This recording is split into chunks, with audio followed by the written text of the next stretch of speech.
ஜெய் ஸ்ரீமன்னாராயண ஆண்டாள் திவ்ய திருவடிகளே சரணம். ஓம் नीलातुङ्गस्तनगिरितटी सुप्तमुद्बोध्य कृष्णं पारार्थ्यं स्वं श्रुतिशतशिरसिद्धमध्यापयन्तीं स्वोच्छिष्टायां स्रजनिगलितं या बलात्कृत्य भुङ्क्ते गोदा तस्यै नम इदमिदं भूय एवास्तु भूयः भूय एवास्तु भूयः. ఆండాళ్ దివ్య తిరువళిగళే శరణం. గోదాదేవి మనకి అందించినటువంటి తిరుప్పావై పాసురముల మాలికలో ఐదవ పాసురంలో మనకి ఆ పరమమైనటువంటి పరంధామంలో ఉండేటటువంటి స్వామి, ఇదిగో మన ఊరిలో యశోదాదేవి రోటికి వేసి కట్టేసిందే, దామోదరుడైనాడే, అక్కడి వరకు అంటే దామోదరుడు అయినటువంటి ఆ నామం వరకు కూడా మనమ్మ స్వామి యొక్క నామాలని పాడుదాం అని రండి అని ఆహ్వానిస్తోంది ఈ 5వ పాసురంలో. అమ్మవారు మనకి అందించినటువంటి ఈ తిరుప్పావై సకల జనులని కూడా ఉజ్జీవింపదలచి తాను ఏదైతే ఆచరించిందో ఆ వ్రతాన్ని మీరందరూ కూడా ఆచరించండి అని చెప్తోంది. సరే, మరి పరమాత్మని మనము తెలుసుకోవాలి అంటే ఎట్లా తెలుసుకుంటాము అంటే, ఆ నారాయణుడు అని నారాయణ నామాన్ని మనకి అందజేసింది ఒక గురువుగా. నారాయణ మంత్రాన్ని మనమందరం అందుకున్న తర్వాత అంతటా వ్యాపించి ఉన్నటువంటి పరమాత్మ తత్వాన్ని తెలుసుకుంటూ ఈ భూమి మీద ఉన్నటువంటి ప్రతి ఒక్కరం కూడా అర్హులమే, మేము మా పెద్దలు చెప్పినటువంటి బాటలో నడుస్తాము, వారు చేయకూడనటువంటి పనులు ఏవైతే చెప్పారో వాటిని మేము ఎప్పటికీ కూడా ఆచరించబోము. వారు ఆచరించి మాకు చూపించినటువంటివన్నీ కూడా, పెద్దలంటే ఎవరండి? మన ఇంట్లో ఉన్నటువంటి తాత ముత్తాతల కాదు, ఆచార్యులు, ఋషులు, మునులు.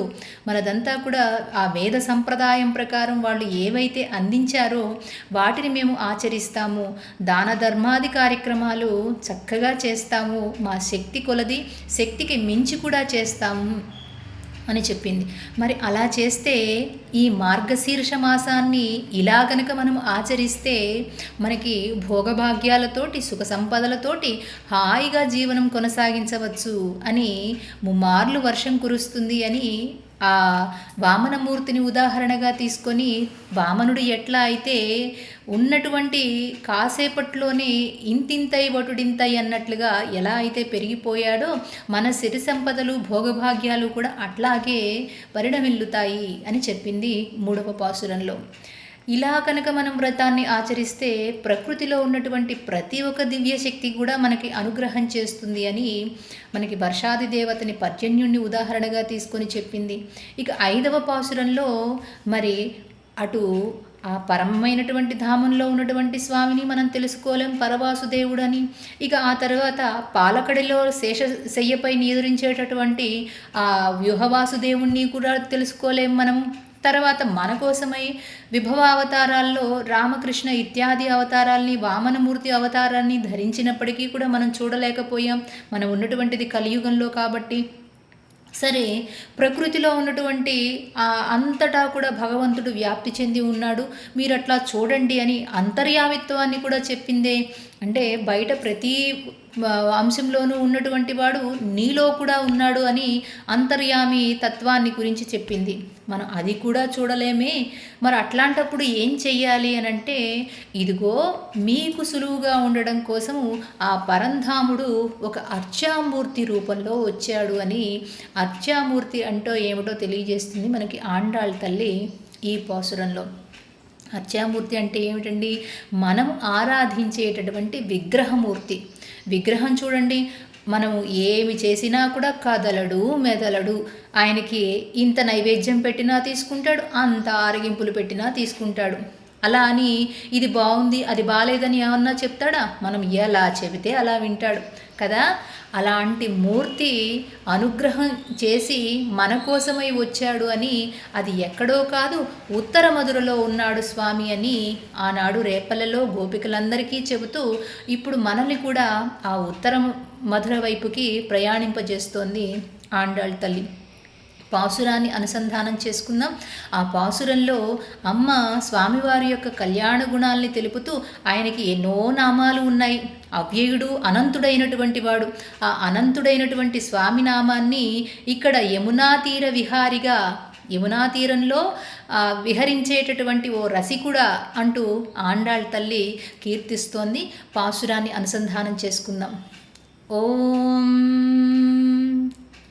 மாயனை மன்னு வடமதுரை மைந்தனை தூய பெருநீர் யமுனை துறைவனை ஆயர் குலத்தினில் தோன்றும் மணி விளக்கை தாயை குடல் விளக்கம் செய்த தாமோதரனை தூயோமாய் வந்து நாம் தூமலர் தூவித்தொழுது வாய்நாள் பாடி மனத்தினால் சிந்திக்க போய பிழையும் புகுதருவா நின்றனவும் தீனில் தூசாகம் செப்பு ఏలోరింబావాయ్. ఆండాళ్ దివ్య తిరువళిகளే శరణం చెప్పమంటోంది. ఆ పరమాత్మ యొక్క నామాల్ని చెప్పు అంటోంది. ఏమని చెప్పాలట? స్వామి మాయనై మన్ను వడమదురై మైందనై, ఆ మహామాయావి అయినటువంటి వాడు, ఆశ్చర్యమైనటువంటి గుణచేష్టితాలు చేసేటటువంటి వాడు. ఎంత ఆశ్చర్యమైనటువంటి గుణచేష్టితాలు చేసేవాడు కాకపోతే ఆ పరమమైనటువంటి ధామంలో ఉండవలసినటువంటి వాడు ఒక బాలుడిగా, చిన్నపిల్లవాడిగా పారుతున్నటువంటి యమునా నదీ తీరంలో విహరిస్తూ, ఆడుకుంటూ, పాడుతూ తన తోటి స్నేహితులతోటి అలా కాలక్షేపం చేశాడే. అట్లాంటి ఆ స్వామి, ఆ యమునా నది కూడా ఎంత ఉత్కృష్టమైనది, అగాధమైనటువంటి జలములు కలిగినటువంటిదట. లోతైనటువంటి జలములు కలిగి ఎప్పుడూ కూడా స్వచ్ఛంగా ప్రవహిస్తూ ఉండేటటువంటి ఆ యమునా నదీ తీరంలో విహరించేటటువంటి స్వామి ఉత్తర మధురకి చేరుకున్నాడు అంటోంది. ఆ యమునా నది నుంచి, యమునా నది ఒడ్డు నుంచి ఉత్తర మధురకి చేరుకున్నాడు స్వామి అంటోంది. మాయనై మన్ను వడమదురై మైందనై తూయ పెరునీర్ యమునై తురైవనై, పరమమైనటువంటి ధామంలో ఉండేటటువంటి వాడు స్వచ్ఛమైన యమునా నదీ తీరంలో ఉండేటటువంటి ఉత్తర మధురకి చేరుకున్నాడు స్వామి. తూయ పెరునీర్ యమునై తురైవనై, ఆ యమునా నది కూడా స్వచ్ఛమైన జలములు కలిగినటువంటిదా. ఆ జలములతోటి భగవంతుడు ఆడుతూ పాడుతూ ఆ ఇసుక తెన్నెల్లో చక్కగా అందరినీ కూడా రంజింపజేస్తూ తాను ఆనందిస్తూ ఉన్నాడు స్వామి. ఆయర్ కులత్తినిల్ తోండ్రుం మణివిళక్కై, అలా ఉండేటటువంటి స్వామి తన స్వభావం చేత ఆయర్ కులత్తినిల్ తోండ్రుం, ఆయర్ కులత్తినిల్ గోపాలకుల కులంలో వచ్చారట స్వామి. గోకులంలో, గోపాలకులంలో భగవంతుడు వీచేశాడు అంటోంది మన ఆండాళ్ తల్లి. ఆ గోపాలకులందరూ కూడా వర్తక వ్యాపారం చేసి తర్వాత గోవులని సంరక్షిస్తూ గోపాలు కూడా పేరు తెచ్చినటువంటి వాడు. ఆయర్ కులత్తినిల్ తోండ్రుం మణి విళక్కై தாயை குடல் விளக்கும் செய்த దామోదరనై. అయితే ఆయర్ కులత్తినల్ గోపవంశంలో పుట్టి ఆ వంశానికి అంతటికి పేరు తెచ్చినటువంటి గోపకుల మంగళ దీప అందామా అంటోంది ఆండాళ్ తల్లి. தாயை குடல் విళక్కం செய்த దామోదరనై. అయితే కేవలం వంశానికి మాత్రమే పేరు తెచ్చాడా? కాదు, తన తల్లి అయినటువంటి యశోదాదేవి గర్భాన్ని చక్కగా ప్రకాశింపజేసినటువంటి వాడు అంటోంది. ఆ దామోదరనై తూయోమాయ్ వందోం. దామోదరుడు అని ఎట్లా పేరు వచ్చిందండి ఆ స్వామికి అంటే, అమ్మ యొక్క ప్రేమకి లొంగి అంతటి లోకాలను ఏలేటటువంటి పరమాత్మ తల్లి ప్రేమకి లొంగి తన పొట్టని, ఉదరాన్ని దామంతో కట్టించుకున్నాడు కదా. దామోదరుడు అంటే కేవలం తన ఉదరాన్ని తాడుతో కట్టబడటం వల్ల దామోదరుడు అని పిలవలేదు ఆయనని. దామములు అంటే లోకములు. ఆ లోకములన్నీ కూడా తనలో దాచుకున్నటువంటి వాడు, తన పొట్టలో దాచుకున్నటువంటి వాడు కాబట్టే దామోదరుడైనాడు. అలా కేవలము మరి అంతటి పరమాత్మని ఒక తాడుకి బంధింపజేసిందా యశోదాదేవి అంటే కేవలము తన ప్రేమ పాశానికి లొంగాడు తప్ప ఏదో అమ్మ కట్టేస్తోంది కదా అని కాదు. అంత ప్రేమ కలిగింది కాబట్టే తన ముల్లోకాలని తన నోటిలో చూపించాడు పరమాత్మ. అట్లా దామోదరుడైనటువంటి స్వామిని అటు తల్లి గర్భాన్ని ప్రకాశింపజేసినటువంటి వాడు, గోపాలకుల కులాన్ని ప్రకాశింపజేసినటువంటి వాడు. అలా అందామా స్వామిని.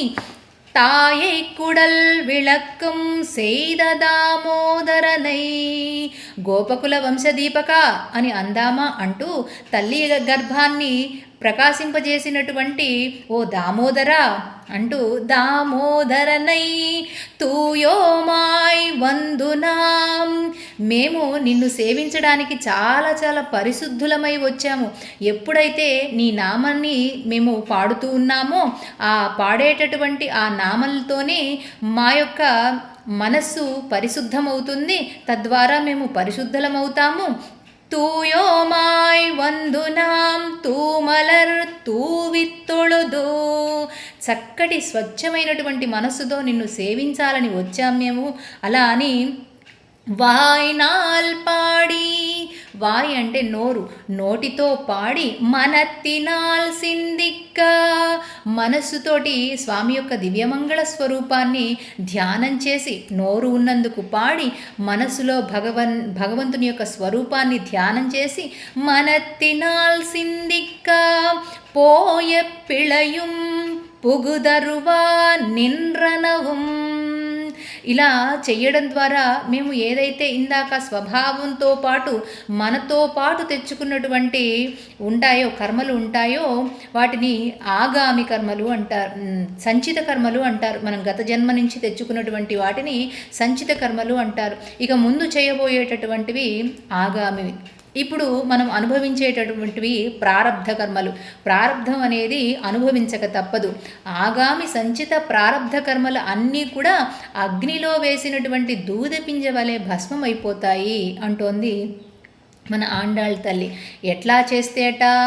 మనోవాక్కాయ కర్మల ద్వారా భగవంతుణ్ణి సేవించినప్పుడు, నోటి ద్వారా పాడటం, మనసులో ధ్యానించడం, స్వామి కోసమే ఈ శరీరాన్ని అంకితం చేయడం ద్వారా మనస్సు, వాక్కు, కర్మ ఇంద్రియాల ద్వారా, మనోవాక్కాయ కర్మల ద్వారా మనం చేసేటటువంటి పూజ, పునస్కారము, భగవద్ధ్యానము ఇవన్నీ కూడా మన యొక్క సంచిత ఆగామి ప్రారబ్ధ కర్మలని దూదిలో వేసినటువంటి ఆ అగ్నిలో వేసినటువంటి దూది పింజ వలె భస్మం చేసేస్తాయి. కాబట్టి ఇలా చేసుకుందామర్రా వ్రతం అని మన ఆండాళ్ తల్లి తను ఆచరించినటువంటి వ్రతాన్ని మనందరికీ కూడా చూపిస్తూ దిశానిర్దేశనం చేస్తూ అసలు అర్చామూర్తి మన కోసమై ఎందుకు వచ్చాడు అనంటే ఈ జీవితాన్ని సుగమం చేసుకోవడం కోసం, మనం చేసేటటువంటి సంసార సాగర ప్రయాణాన్ని సుగమం చేయడం కోసము మన కోసమై వచ్చాడు స్వామి.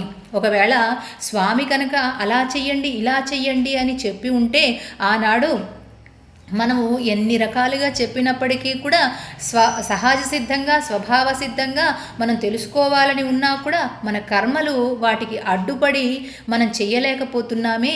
కాబట్టి అమ్మ దగ్గరుండి తను చేసి ఆచరించినటువంటి ఆ పుణ్య ఫలాన్ని మనకి అందించడం కోసం ఈ తిరుప్పావై పాసురముల మాలిక ద్వారా అమ్మ మనకి అందిస్తూ ఉంది. దానిని ఎవరైతే ఆచరించి ఇలా అర్థం చేసుకొని మన యొక్క పాపకర్మలని నశింపజేసుకుంటారో వాళ్ళకి భగవంతుని యొక్క నిత్య అనుగ్రహం ఉంటుంది. స్వామిని సేవించుకునేటటువంటి ఆ పరమమైనటువంటి అదృష్టం మనకి కలుగుతుంది అని. పురుషార్థము అంటే ఏమిటండి? స్వామికి ఎప్పుడూ కూడా కైంకర్యం చేసుకునేటటువంటి మనస్సు. ఆ మనస్సుని మనకి అనుగ్రహించినప్పుడు స్వామి యొక్క దివ్య సాక్షాత్కారం మనకి కలుగుతుందని అనుగ్రహం చేస్తూ ఆశీస్సులు ఇస్తూ అమ్మవారు మనకి ఈ 5వ పాసురంలో అర్చామూర్తి నీ కోసమే అంటూ మనకి ఆహ్వానం పలికింది. జై శ్రీమన్నారాయణ. ఆండాళ్ దివ్య తిరువళికళే శరణం. స్వస్తి.